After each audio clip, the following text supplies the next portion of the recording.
Hey everybody, welcoming.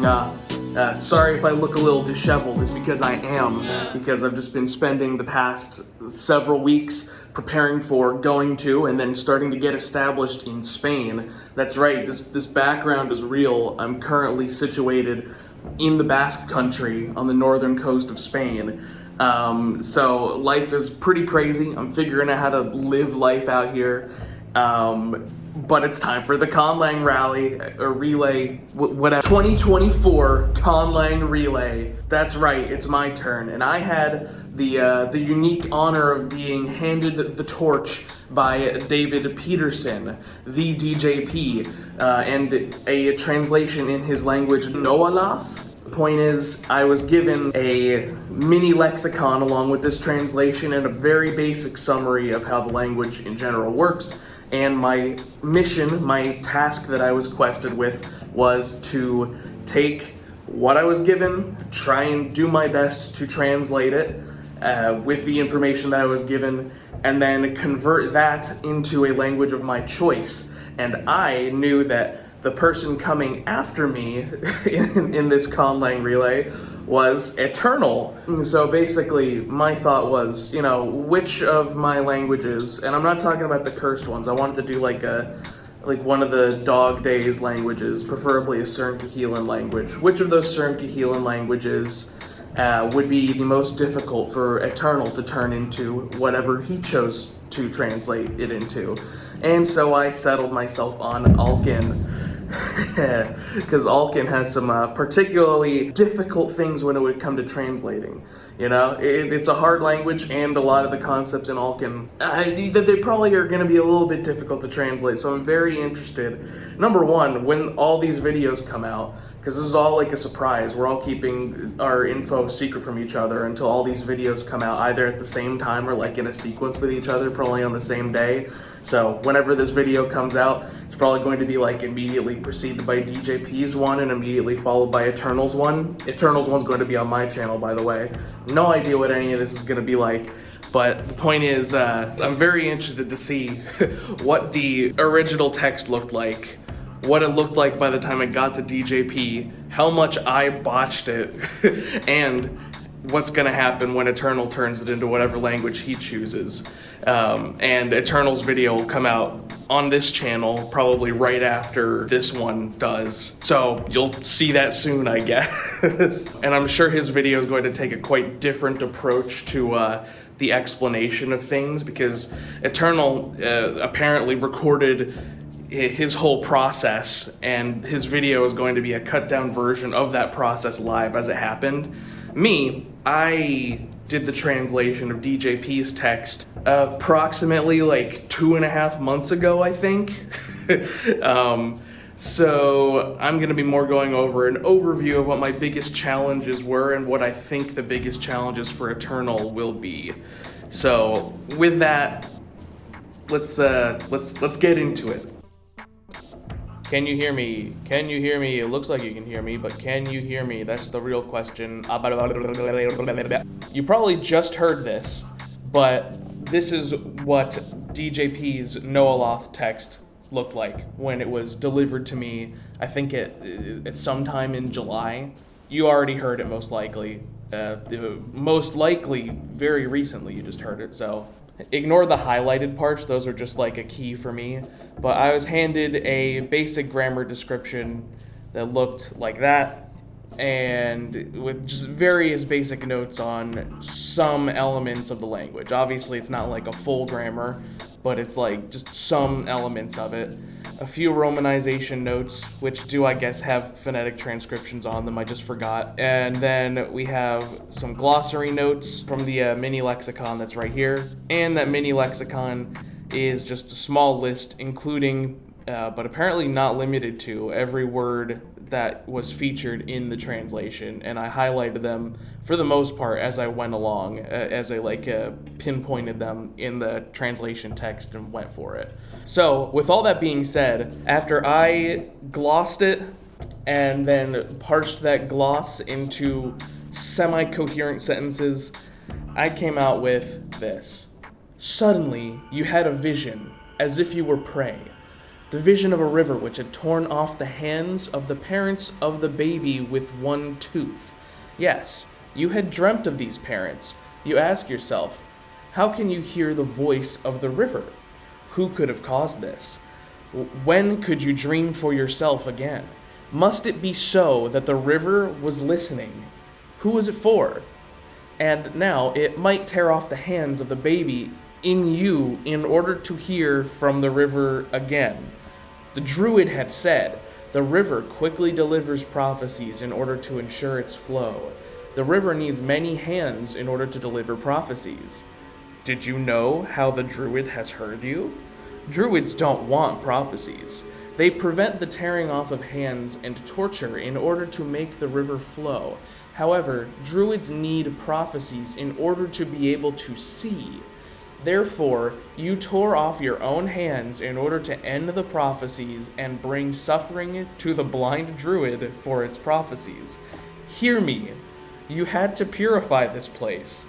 Therefore, grab a shovel and bury all of the hands in a log with lots of moss. I don't know if you noticed, but a lot of those sentences, like the verb tenses just kind of like switch and stuff. I feel like there's a ton of mistakes in this. There has to be a ton of mistakes in this. I don't know if those mistakes existed before and were just passed along the various levels of the torch. I'm very hyped to see what exactly led to this happening. Or if it was literally just all my mistakes. Like maybe DJP's had like perfect grammar and every sentence made sense. And it kind of turned out relatively coherent, and I was the one to botch it for everyone after me. Yeah. Druids don't want prophecies. And just, I'm not gonna go over that. And this gloss is also probably littered with just kind of slight inconsistencies in formatting and stuff, because I was just kind of overwhelmed going through all this. Because it's a pretty big text to be putting through a game of linguistic telephone, you know? We're not going to focus too much on that right now. Point is, this is how it turned out. That's the end result. I chose to translate it into Alkan, a Kaheelan language that I specifically chose because I thought it would be particularly difficult for Ætérnal to translate. With all that being said, after doing the same thing that DJP did for me to Ætérnal by creating actually, I'll show you. I did the same thing with Ætérnal. Here is my mini lexicon, right, which includes all the various words that showed up in the Alkan version of the translation, and I did a basic grammar description of how Alkan works. I don't know if he's gonna go over my documentation that I gave him. In case he does, this will be a little bit repetitive, but point is, I gave him a similarly sized, similarly structured explanation of Alkan concepts, including some of the more challenging ones, which will lead to the most translation confusion, most likely. That being said, here is the Alkan translation of the Noalath text that I was provided. Dechfido, abad befal fmachta, defma befal min. Tamu abad, el ochtlon dichba mukatna stotov tachfal mukatotza. Domal, mu ochba at the staba, fal tapknak siftin, lin bebachin, slur mutata dela popbeslan. Mukon diln falfs pul pandafstin. Emgin stich kim pol betstaben. Dom tachse slatsa, libibna mil din tam. Dala didilna gista bim smitsafstin. Damuslolsa, slad mustoto talin ichen dikketol mutaslan madadakotsa dislo. Lon flasloso, falfs tados nastin tam, fbal dichenim vilate bata mutach dichbedas la deduftam. Domlin lon flasoch dillas las nafs din fal planen. Fbal flasloch al abnocht. Madadago slata fmelachnet katze, da ichen mutach batan fmabelekatze. Sid fbal dichen pollaban flasloch sochtitze. Achtom, ik een flas anakan, de vanocht de abadnas flaslo dala ma de falpan, slad elelin befal bema dadagon. Slno, mumoch befal mil badagon, Achtom, Galdo belakta de bisne slad takno sifone dim bepogba. Whew, that is a tough language to pronounce, and I feel like I made a couple mistakes in there in the pronunciation myself, but, you know, considering I'm kind of the only speaker of this language, who are you to say? Who are you to be a prescriptivist about that? I should probably talk about some of the things that were rough about translating things from DJP's language. From what DJP gave me, it's pretty straightforward with the basic structure of things, right? I was told that the adjectives follow the nouns they modify, the possessors follow the possessees, auxiliaries follow the matrix verbs. That ended up being quite important to the comprehension of some of these things. Oh yeah, there's also a particular situation where various words, if they're part of the same phrase, they need to have certain consonant mutations occur to them in order to be spelled correctly. It's like the pronunciation yields different actual spellings if they're part of a contiguous phrase, which is a pretty interesting feature. That's actually really cool. Didn't end up messing up too many things in like the translation, because most of that was accounted for in the small little lexicon that I was given for it. And again, all these various elements were explained here about like the various mutated roots and stuff, especially going into like the verb conjugations or whatever. But the mini lexicon that he provided me made a painful process a little bit easier, because most of them were listed out one for one in the mini lexicon. So I was able to recognize the patterns as I went along, but I didn't need to explicitly go back to this section on the document every single time.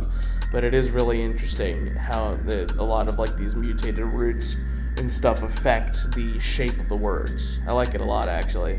Yeah, he says right here, the syntax is tricky for these. Hopefully the meanings will make it clear what was intended, even if the specifics of the clause structure prove elusive. And yeah, it's mostly within like some of the clause structure where I feel like I made the most errors. We're gonna see how that goes. Very interesting. Yeah, I mean, that's it. Unfortunately, I can't get into too much more of the detail because it's been like 2 months. You gotta understand. Spain moment. And then here's what I gave to Ætérnal.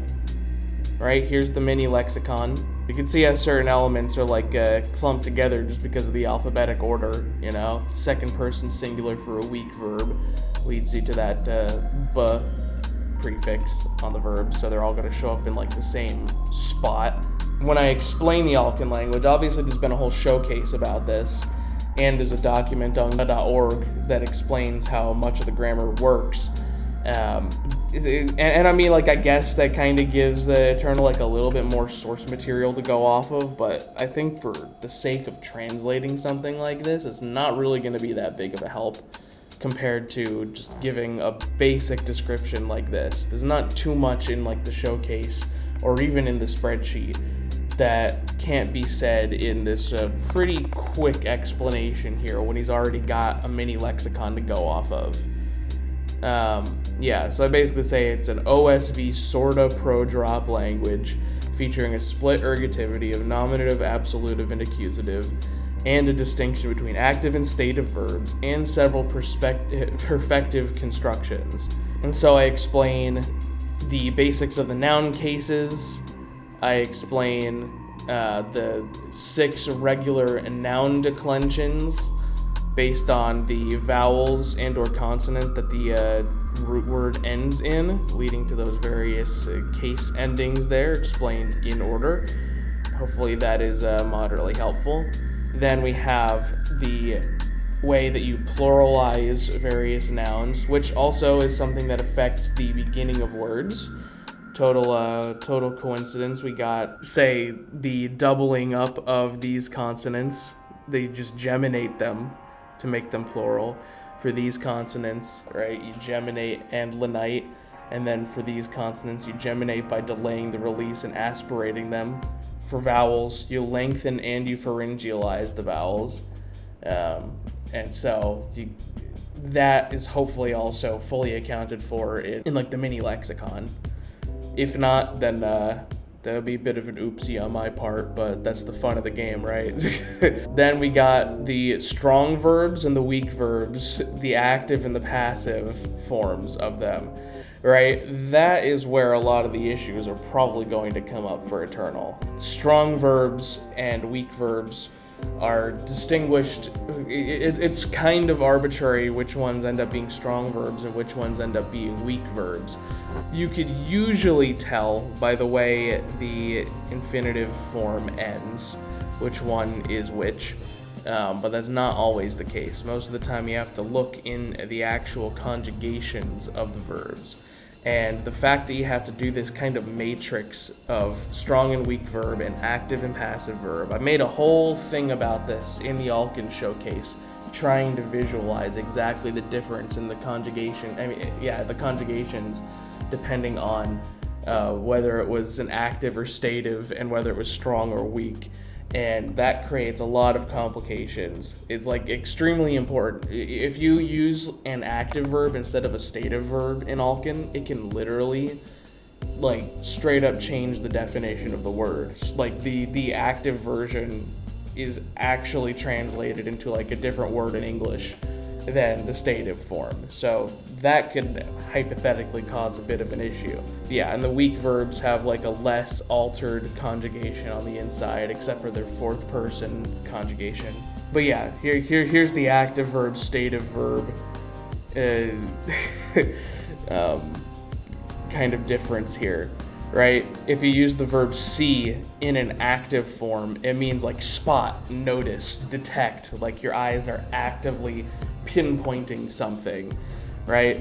So if I wanted to say the eyes see things, but they spot them in an active sense, then you'd say slomo achbab flaban, right?